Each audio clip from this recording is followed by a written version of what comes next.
Hello and welcome to Attenuating Office Hours. I'm your host, Mike Schwartz, founder of Glue. Today is episode 210. And before we get started, a quick reminder, please follow Attenuating Office Hours on LinkedIn or YouTube. That really helps us.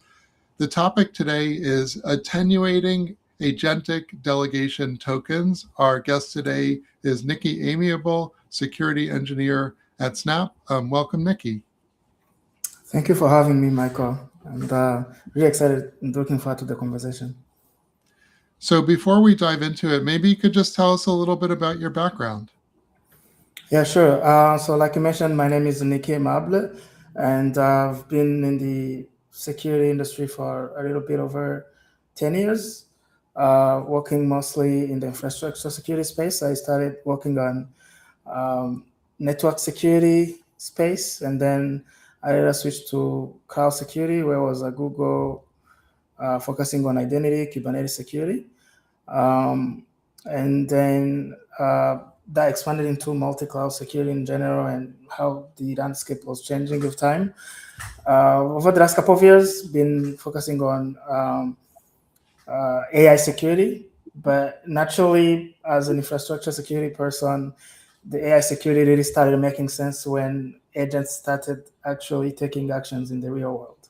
And when they started becoming agentic, when they started calling APIs, when they started changing infrastructure, that's when I started looking at it, both as a researcher and as a practitioner, and that's how we end up with this work here that we're going to be discussing.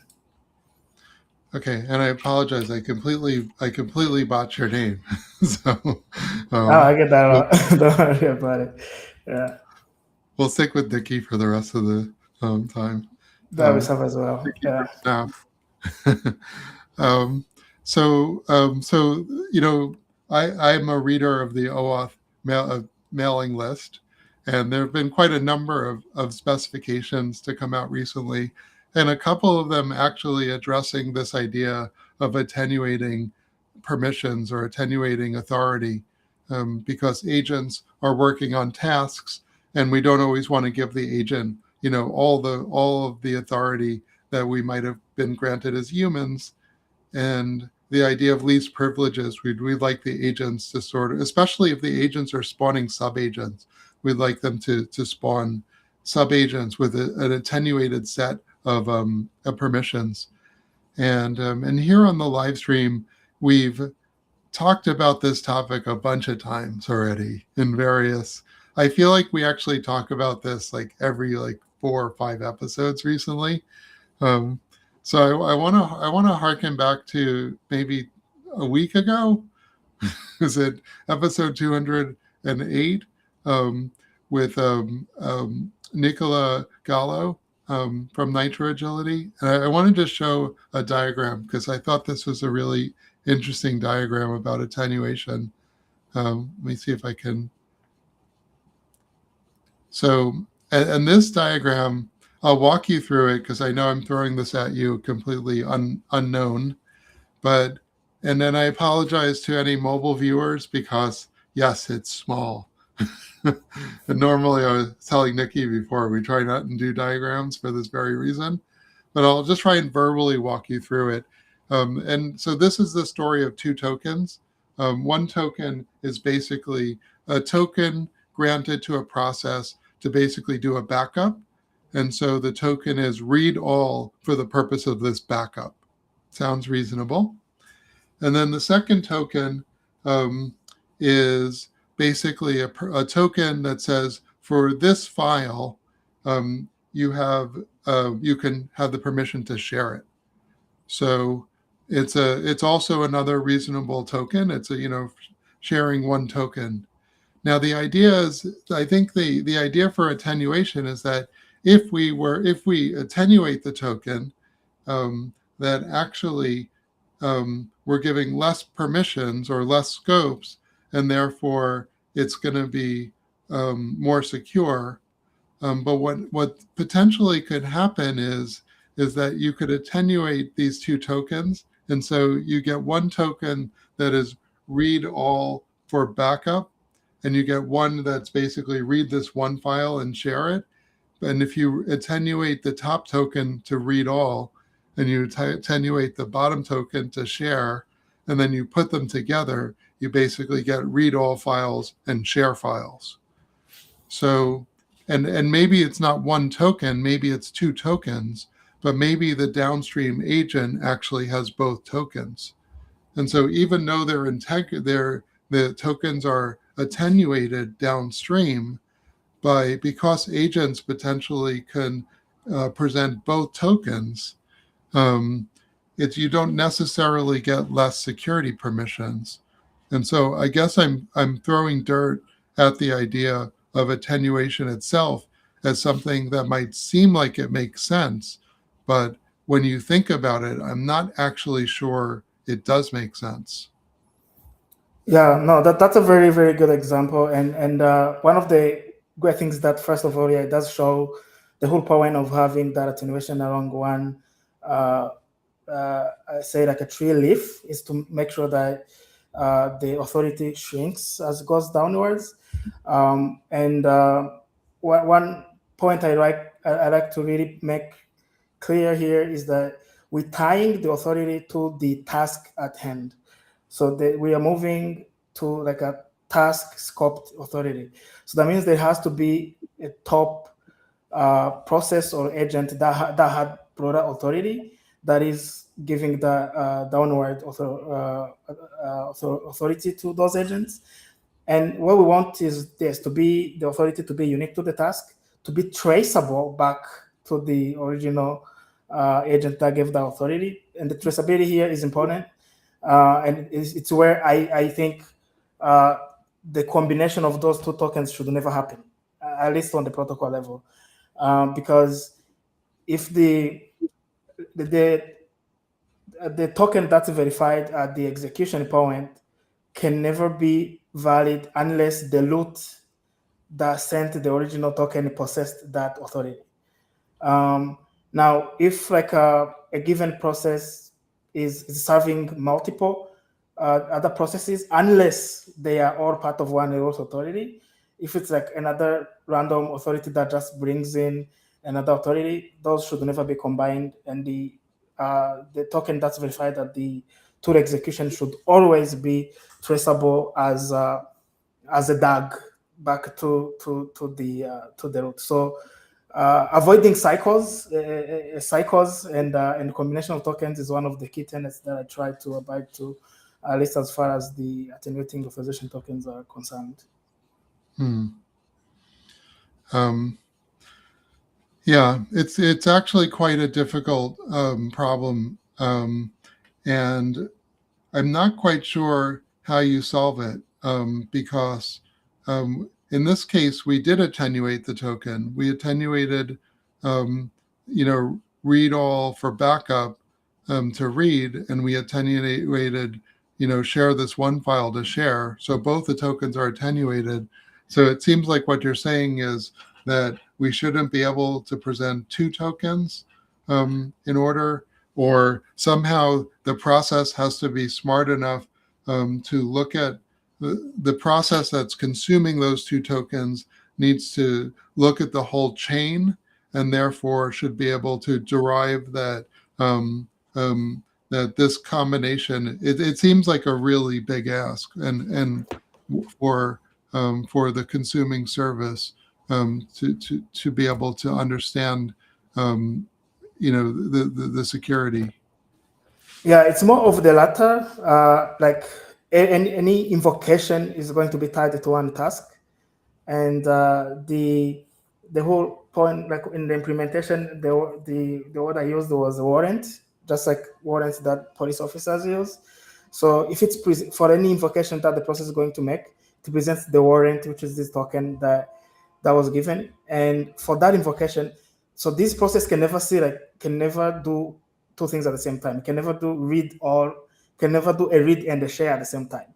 Any individual invocation is justified as long as there is a traceable token that comes from the authority that gave it emission and the warrant to actually be doing that specific invocation, and that warrant has to be valid in the moment. Now, yeah, processes are there to serve. You can also it can also be given another task from another completely different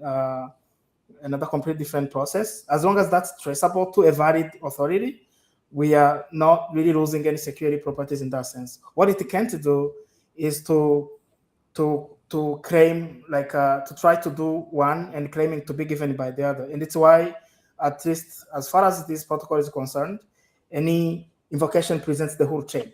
So the delegation chain has to be verified, and it has to be cryptographically tied to the process that's making the call. Now, there is always going to be the problem of having multiple delegators, but I am arguing here that attenuation is not making it worse. It is, and the whole point of attenuation is the worker can have as much authority as the delegator. That is the maximum. And we're just making sure we can only ensure that for whatever it's doing, it's never going to be more than the authority of the person that gave it the authority for that specific task. So that's the property that we can guarantee. But yeah, in practice, that comes with some challenges that we'll probably get into in a minute. I mean, I kind of see your point because we have two actions here. We have the action backup and the resource all files, and we have the action share and the resource one file.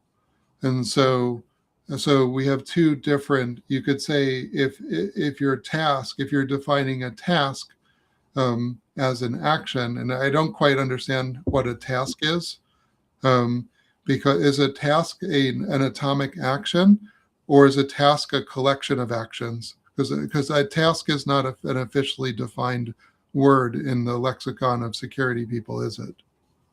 So yeah, a task is semantically referring to the mission that the whole workflow is doing. I think what I wanted to emphasize on, and what really matters in the at the point of action, is the actual invocation of, hey, actually read this file or share this file, and that invocation has to be tied to the whole delegation. So as the point of delegation is that the first process wants the second process to do something. So there is a flow of task requests of some sort, and so if that authority came with the task, then it's within that context, and that chain needs to be auditable, needs to be verifiable at the moment of invocation. But yeah, the unit that to verify is the invocation itself, not the task. That's just an abstract concept. So I always think about two parts. In one part, we have the tokens that are carrying, let's say, some authority. It's signed by a trusted source, an issuer, and it contains claims about the identity so we can have accountability, and also the extent of access or the authority, things like scopes or other custom claims that might convey the authority of this task. And that's all fine, but when it comes down to it, we need to interpret what those mean. And that's done by policy decision points. And it seems to me like even if you could mint these really excellent tokens, that one of the biggest challenge would be how could you rely that your runtime engine will actually execute those that authority effectively per the intent of the issuance of the token.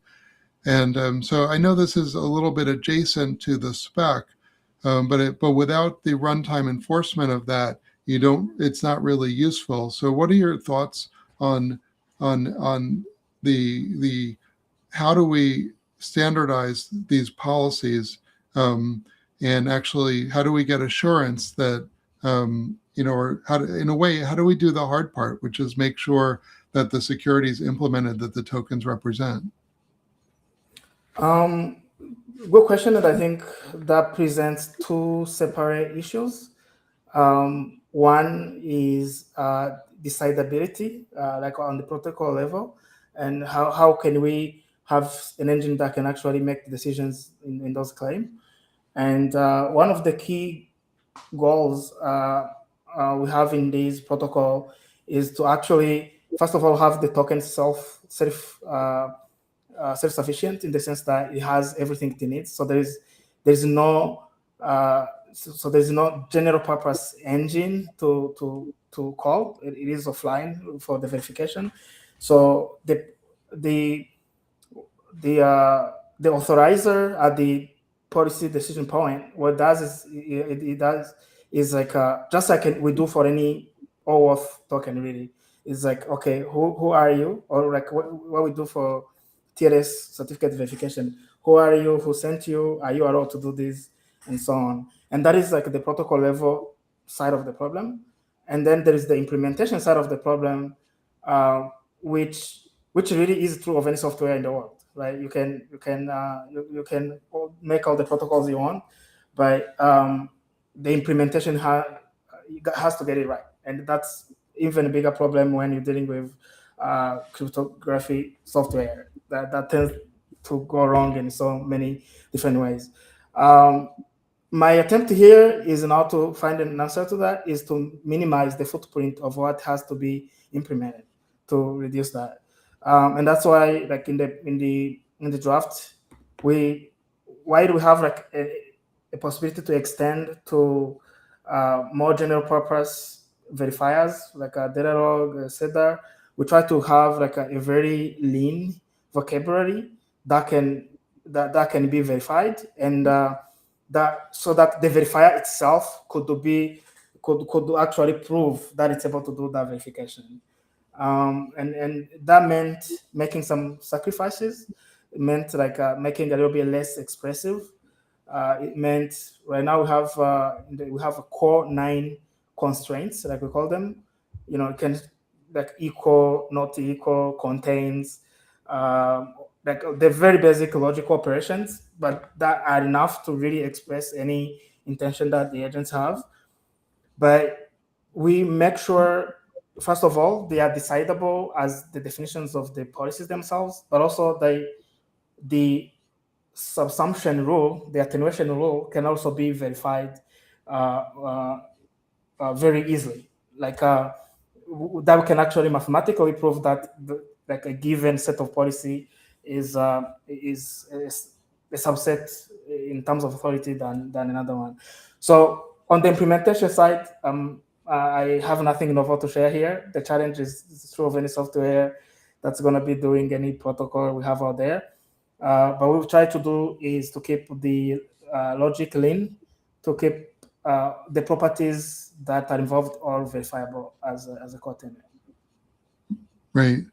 And one of the things that caught my interest about this spec is you're talking about the attenuation containment matrix that's specified in the spec. So, and there's actually mention in the spec of CEDAR. In Appendix C, you talk about policy languages with decidable containment. Right. And you mentioned provable, which is one of the sort of, I would say, code words for CEDAR.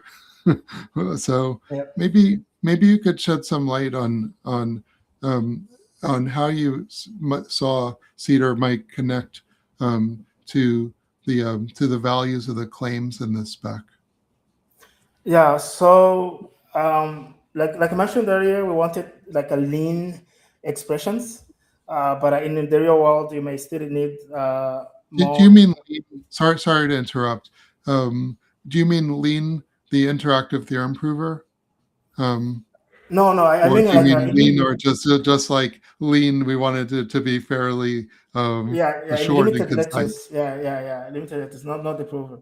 So Okay. we wanted them to be basically we wanted to prioritize provability over expressiveness, and Mm-hmm. we could define a few constraints that we have the proof they are decidable. I can Mm-hmm. tell something is is a subset of these or not, but there are some more expressions that like in real world agents, they're using regex, they are using CEL, they are using all these different types of expressions that I hadn't done any experiment to prove that they are actually that they are provable and that they can ensure the property, the subsumption property, the containment property. So if that I can always be able to deterministically and independently verify that a claim A is less than a claim B. So the CEDAR, I had worked with CEDAR before, and the like it was the only policy engine that I had worked with that comes close to that. To be fair, like they claim that it is provable is I assume it is provable because CEDAR says it is provable. It's not. I haven't reproduced the research to prove that. Yes. But I give it as an example of an extension that you can have, and if like a AAT token contains a CEDAR claim as part of the extension, we can always be able to verify within the protocol and prove that the attenuation property is held, and also like not have to depend on external state management. That's also another important part of the property that I was looking at. Sarah Cacchetti has a project called Claudry Hepburn, which is just an agent that she's been developing for test purposes. And Claudry and Sarah came up with this also a type of delegation token they call Ovid, OVID. It's not. I don't think it's really like it's not probably mature enough to submit as a draft, but it also uses CEDAR as a way to do the delegation of the authority in the token. I don't know about the provability claims. Actually, the CEDAR engine doesn't do any analysis when it evaluates the decision. You can do analysis if you have a schema. Then you can do analysis separately. Given a schema, you can do certain logical analysis on CEDAR policy. And the ability to prove that something's a subset of something else might be one of those. But I agree with your assessment that the tools to actually do that are pretty geeky. So I actually think we need better tooling. Glue itself is working on a website where we do policy authoring, and we're building in tooling, better tooling, because I don't think your average developer or cloud engineer can run these Rust CEDAR analysis tools. Okay, let's pivot a little bit. I wanted to ask you about the token format itself, because you're defining a new type of token, and that token is a chain. And I actually wanted, I've seen a number of proposals that are moving to a chain rather than an individual like artifact, or an individual token, let's say. I see chain validation as rather complex. It is. And Yeah. I've struggled with developers to get them to adopt advanced features of tokens. And we also have some experience at Glue implementing OpenID Federation, which is another type of trust token chain, let's say. And my developer, who's, like let's say, 17-year veteran at Glue, so really good at OAuth and tokens and cryptography, he said that the chain validation in OpenID Federation is the hardest problem he ever looked at. And he's very experienced, like I said. And so I'm wondering, what do you think about what's the ask on developers to validate a chain?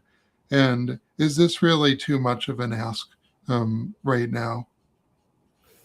It is a part of what we're trying to do to really have more implementation and have more practitioners actually try it out and come up with more clever ways to to do verification, to do representation. So there's a, that's why it's a draft, right? It's a kind of like taking the first shot at it, but there's plenty room of improvement. I've already been getting a lot of feedback that's going to be incorporated into future versions of the spec.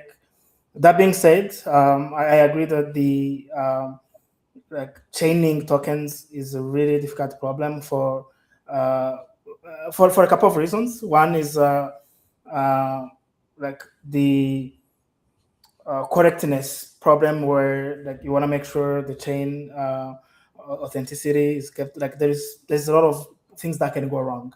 You want to avoid chain spacing. You want to avoid many other problems, many other threat models, that some of which we address in the security considerations of the spec, and that is why we try to do two things. One is try not to reinvent the wheel when there is already a solution to a particular type of problem. For example, you saw that for like the actual format of the token, we use the rich attributes of the RFC 9396. We try not to change much. It's like, okay, let's try to reuse what people already have in that case. The Some of the fields we add to help for chain integrity. We have like a parent hash. We have uh, like making sure we also do have like a death limits, literally, to make sure that people don't go out there like trying to create uh, crazy long chains, because that also has practical challenges when it comes to the size of the chain that can actually practically go into an HTTP request, and also like the actual performance of the verification process.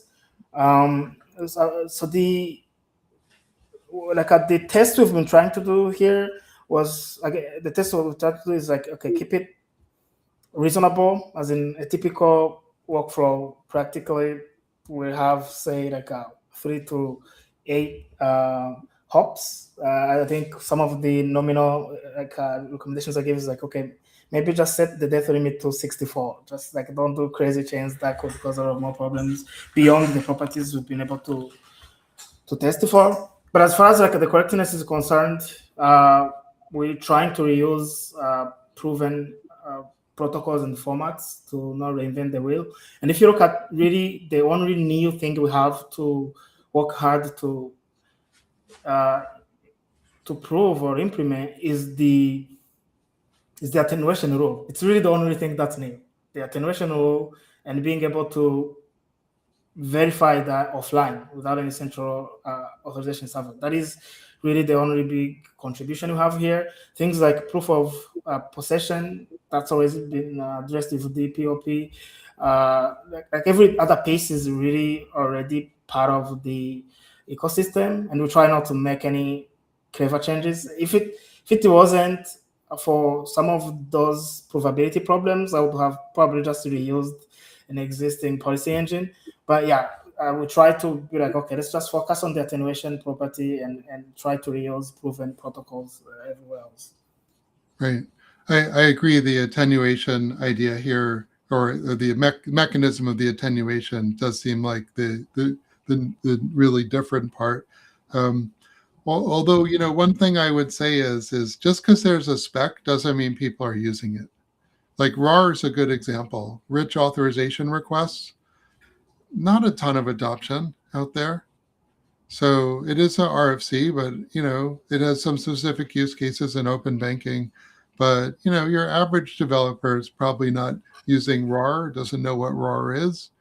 Even Depop, which is fairly mainstream, can be a big ask. Like I've been pushing to move away from symmetric authentication towards asymmetric authentication for move away from shared secrets, in other words, for software and humans. Um, and I guess that's different than proof of possession. But so all of these features, you'd say, oh well, they all exist as RFCs. They're all out there. We're not reinventing them. But when you take a bunch of features that maybe some of them are more used than others, and put them all together in one spec, it doesn't mean that just because they're out there, it's going to be um, that it's easy, or even that all of these specs are really even proven in the wild. Like, I think RAR is yet to be like really proven in the wild. So much has changed since RAR came out. And I'll mention another, actually. So one question I had was, okay, so you want this to be a local token that's valid. It can be validated offline. Correct. That's a good pattern. We see a lot of that these days. We don't want the um, verifiable credential presentation itself, um, and or the way that JWTs are used. So the trade-off with that is this token revoked or is it fresh? And so one other obscure OAuth standard that doesn't have wide adoption, but maybe I wanted to ask you about, was OAuth status lists. So there's a mechanism for JWT revocation, for token revocation. Um, did you think about supporting that? And would that perhaps answer your, maybe it's a more efficient way to address the freshness of the token if it's used offline?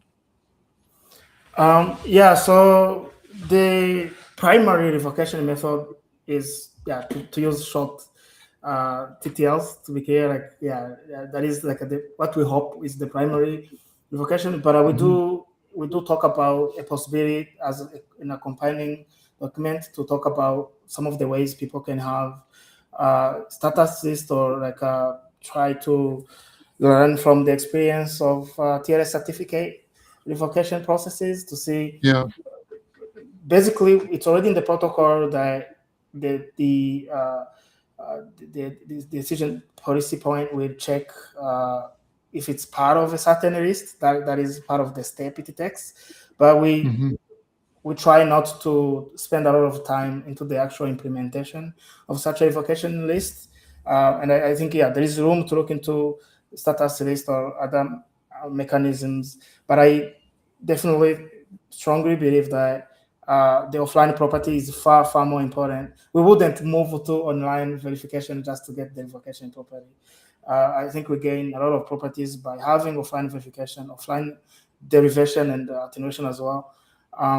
And in practice, what we try to do, at least some of the implementation I've been doing on the side, which are not really part of the protocol, to try some of those methods, to try things like the way it could be delivered, the way it could also propagate downwards if one parent uh, token is revoked and all that. But I see that as a separate discussion, maybe worth its own spec, and try not to spend too much time in the code. Yeah. Status lists came from wallet presentation world, where they needed a way to invalidate a verifiable credential stored in a wallet that is probably has a longer TTL, right? than Mm. than an access token used for cloud or for agentic delegation. So I think short TTL makes sense. Um, Although for some types of transactions, even a short TTL, even like a minute or so, I don't know what your definition of short is. Even a minute could be too long if you want to implement maybe a token that's only good for one-time use, like a wire transfer. I'm giving you authorization for one wire transfer, not for wire transfers for the next minute. Um, but let's pivot back to attenuation. Maybe you could give me Mm. some real examples, because this is all very abstract. And I'm wondering, and attenuation can get very complicated. And what was sort of did you have a use case in mind or a user story in mind about what a typical attenuation might be? Or what's your sort of business case for attenuation that we could maybe think about more tangibly? Yeah, so these all came from my day-to-day work, but also like discussions with other practitioners in the industry, as these multi-agent frameworks were coming up. And most of the common use cases, starting with the diagram that you showed, I guess the toy example people give is document summarization, as what agents are doing today. Reading a document, summarizing it, sending a summary as an email, or doing something else. In practice, most of the teams, what they're doing is most of the most common applications of agentic AI we see today are in the user support operations, where they're passing certain user supplied information and or like getting a ticket and then applying, doing some operations on related resources. As an infrastructure person, an example I can give is if you're reading a security advisor from the Kubernetes open source community that says, hey, clusters between this version and these versions are uh, should be upgraded because there is a new CVE that's affecting them, and Mm-hmm. you have one of agents maybe reading the security advisory, coming up with the policy of what needs to be upgraded. You have another agent that's querying your inventory of Kubernetes clusters to see which one fall into that category. And then the actual upgrader doesn't really have to be something that can upgrade all clusters. You could define your workflow to send it to an agent that can do that either per cluster or depending on whatever type of resources you're actually upgrading on the cluster, could be even like upgrading individual workloads or nodes of that cluster. So that is like a operational example of and some of that could result, say, um, like you want to run that workflow autonomously. That's the whole point of having agents. So you don't, like your opening statement, you don't want to give it your whole access that you already have. And you don't want, more importantly, you don't know beforehand which clusters those are going to be. So you want those rules to be derived more like dynamically on the go based on those properties. So we need a mechanism that can allow to narrow those that authority dynamically, and also, yeah, be able to scope it to the task that the workflow is working on in the moment. Let me see if I get this right. So we have a system, let's call it the upgrader system, and it scans our clusters and looks for CVEs and says, oh, and Glue has this, like, I feel like this is a story of my life because at Glue we write software and we're like always battling CVEs and upgrading our software. So then you are deploying our software and you scan all your clusters and you say, okay, this pod has these containers that need to be updated because we detected these CVEs. Now that initial agent that detected the CVEs, it probably doesn't have a lot of authorization. It probably just has authorization to understand like what's the software and what are the underlying packages of that software. So it doesn't seem like an attenuation to me. It seems like a whole other task where we have one agent that's detecting the CVEs, and then we have another agent that might have the authority to update a cluster or update a container within a cluster. So where is the root of authority in that case? Is the root of authority the system? And if so, do we really need to attenuate a token here? Why not just obtain a totally new token? Why not give one token to the process that's getting the list of containers, and another token to the one that's actually upgrading it? Yeah. So in the use case that I was painting, Oh, you're on mute. Oh, there. I hear you now. Sorry. Go ahead. in the use case that I was painting here, the orchestrator would be the parent agent that's doing everything, and delegating individual tasks, including scanning, to its sub agents. So, like I said earlier, it could even start not even by scanning, but even like checking CVEs that are like have like one of the sub agents check like typical CVs that are impacting Kubernetes like at the moment. Have another one actually scan, and maybe that one is like have like a scan everything, and then can have some agents that scan individual disks inside of those clusters. So that is just one leaf of the tree, and back to the orchestrator. Okay, the task is done. The orchestrator is basically splitting its goal into individual tasks or missions, and those are the ones that are going to be that it attenuates to individual agents that could also attenuate downwards depending on the nature of the task that it has. So yeah, here I was looking at a master agent that's orchestrating all those worker agents below it. Okay. And there's always that question of just to be clear here, the whole ecosystem is evolving, and this design has this conviction that it's a tree-shaped topology that we're going to have. There could be swarms that come with different topological designs of how people want agents to work. We still have to see how it's going to evolve in the real world. But it occurs to me that the most likely shape is going to be a tree-shaped topology, just like human technical support works today and how delegation chains really work today.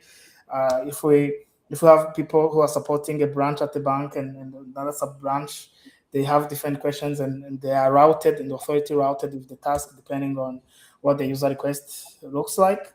That is the topology we're trying to give infrastructure for. But it will not solve any type of topology that may come up in the future as the ecosystem evolves.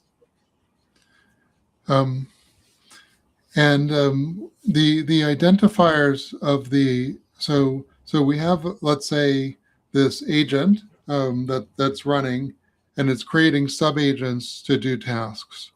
And so the identifier of the agent is clear, but how do we have accountability of the sub-agents? Do the sub-agents use the identifier of the agent that created it, or do we have another scheme for how we identify these sub-agents? From the protocol level, every sub-agent should have its own key pair because it has to sign every claim that it makes, and every invocation needs to be accountable to the individual sub-agent.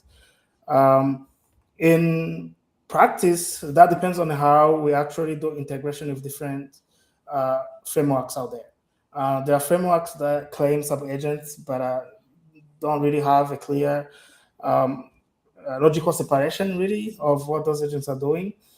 Our topology works best for frameworks that are all even distributed agentic architectures, where that's even where the proof of possession really makes sense. Because if all agents are on the same process, then having a private key doesn't really mean much since they're all reading the memory. So this design works best for agentic workflows that are working in a distributed manner. Could be maybe yes on the same host, but also like in things like Kubernetes service mesh, cross-organizational workflows where you're sending a request to another company that has its own identity domain. People who are doing edge, who have like edge deployments that are even sometimes offline. So we're trying to put the infrastructure together to help those deployments. But yeah, most of the typical toy experiments that people are doing will not really necessarily take advantage of some of these properties. I totally lost track of time. Pigeons are flying. I did have one quick comment on your answer though, which is that the subagents might have their own key pair, Right. but that's different than an identifier. The identifier is used for accountability. The key pair is used so we can prove that it was actually this agent. But normally the identifier, it's hard to search by a key pair. I guess you could use the public key as an identifier, but it's not the best identifier out there. And this is why Spiffy works well in the cloud area for bootstrapping that identifier. And I wonder if there's an equivalent identifier generation scheme here, but maybe that's out of context of the protocol. Although it's one of the things that seems really important for a token is to have a subject, so we know. And the subject in this case seems like it would be the sub agent. I'm just gonna. We'll go. I'll let you respond to this, and then we'll go to last thoughts. But so we want to know which subagent it was. And so I don't know, just any thoughts? Is this really out of scope, or is this really important? Like, how do we know to have accountability of this subagent went wrong? It seems like one basic thing we would need is an identifier for the piece of software. And we've heard challenges with, is it the client ID? Well, that area, is it the Spiffy ID, or does the agent need its own Spiffy server and its own way to issue identifiers? Or so what's the best way to approach this identifier challenge? Yeah, so it is outside of the scope of the protocol, but it's something I've thought about and played with a little bit. And one of the biggest challenges as concerns real life agentic workflows is that even some of the agents are created ephemerally. So sometimes there is no way to actually know when a sub-agent is going to be needed beforehand. So you can either do dynamic like registration of those sub-agents as they are created, and there is always going to be a question: does that really give you an advantage, really? Or you could look at delegation as also another form of authority you're giving it to your agent. That say you have agent A that is registered, and one of the ability you gave it is to delegate to whoever it wants. As long as when you're verifying what the worker agent ends up doing and trace it back to the delegation chain, you could establish the accountability that you need without needing to only use agents that have been registered before. But yeah, I would like to dig into this even more, like on how to look like in practice. But as closing thoughts, one of the points you raised earlier is that across the industry, we need more people looking at this and actually working on it in real life so that we can test and see how this perform in the wild. So yeah, I'm inviting every people to try. We have an implementation that uses CBOR. The Rust is in the core, but it has bindings in different frameworks. So it'd be great to have more people try it out in their own use cases and give ideas and see how we can move the industry forward. Thank you so much. Nice. And quick reminder to the audience, so we'll have notes up. There's a link to the draft and any other contents. Nikki, if you want to provide it, I'm happy to put it up on the episode notes. We're pretty geeky, so we have a GitHub wiki page for every episode. It's glue.co/IOH- the episode number, which is 210 in this case.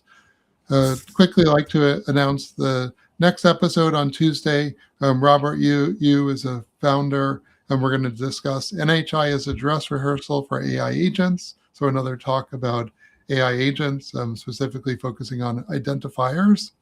And last reminder, follow IOH really helps us out and trying to get to 3,000 users. So with that, I will say, Nikki, thank you so much for discussing this today. It's been great. Thank you, Michael. This was a great conversation. Yeah, thank you. And thank you, audience, and we'll see you next time.